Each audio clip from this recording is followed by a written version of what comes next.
এই হচ্ছে AGT live 24/7। This is AGT Live 24/7।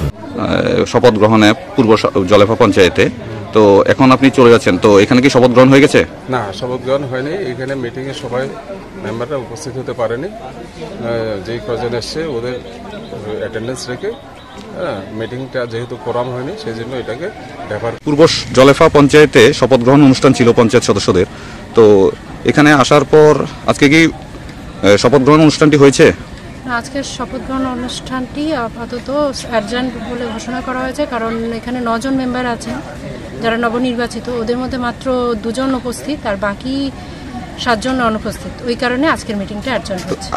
কবে নাগাদ আগামীতে জানানো হবে, অথরিটি জানালে আমরা ওইভাবে আমরা জানিয়ে দেবো।